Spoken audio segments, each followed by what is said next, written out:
আমাদের নবীজি সবথেকে বড় ইঞ্জিনিয়ার ছিলেন এবং তিনি বিশ্ববিখ্যাত গ্রাফিক ডিজাইনারও ছিলেন।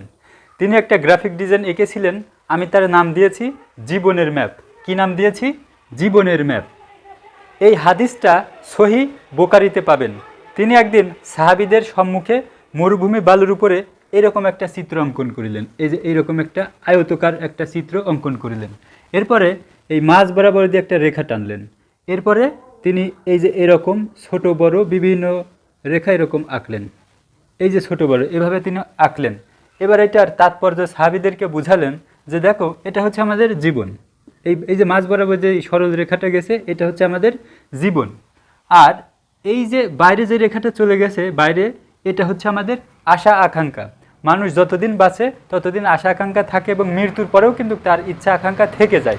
সব আশা কখনো কিন্তু মানুষের পূরণ হয় না। পুরো কিছুটা পূরণ করলে আবার নতুন ইচ্ছা আসে, তারপরে মানুষ কিন্তু মারা যায়, সব আশা পূরণ হয় না। এই আশা আকাঙ্ক্ষা হচ্ছে জীবনের বাইরে চলে গেছে। মানুষের ইচ্ছা আকাঙ্ক্ষা মনোবাসনা এটা হচ্ছে জীবনের বাইরে চলে গেছে। সব আশা কখনো কিন্তু পূরণ হয় না, যেটা জীবনের বাইরে। আর এই যে ছোট বড় বিভিন্ন ধরনের যে রেখাগুলো, এটার তাৎপর্য বুঝালেন যে দেখো এইগুলো হচ্ছে আমাদের বিপদ আপদ, যা আমাদের জীবনকে ঘিরে রেখেছে। আমরা যদি একটা বিপদ থেকে মুক্তি পাই, পরিত্রাণ পাই কিংবা রেহাই পাই, তাহলে কি হয়, আবার নতুন আর একটা বিপদ আমাদেরকে আক্রমণ করে বসে। তো এইভাবে চলতে থাকে, আমরা একটা সমাধান করি, দেখা যাচ্ছে পরবর্তীতে অনাকাঙ্ক্ষিত আর একটা বিপদ আমাদের সম্মুখে হাজির হয়। তো এই যে বিপদগুলো কিন্তু ছোট বড় বিভিন্ন ধরনের বিপদ আমাদের জীবন যতদিন আছে ততদিন কিন্তু তাড়া করে বেড়ায়। জীবনে কিন্তু বিপদ থাকবে, একটা সমাধান করলে আর একটা কিন্তু ঠিক তাকে ধরে ফেলে, তাই না? আর এই যে চারিপাশের যে আবদ্ধ রেখাটা, এইটা হচ্ছে আমাদের মৃত্যু।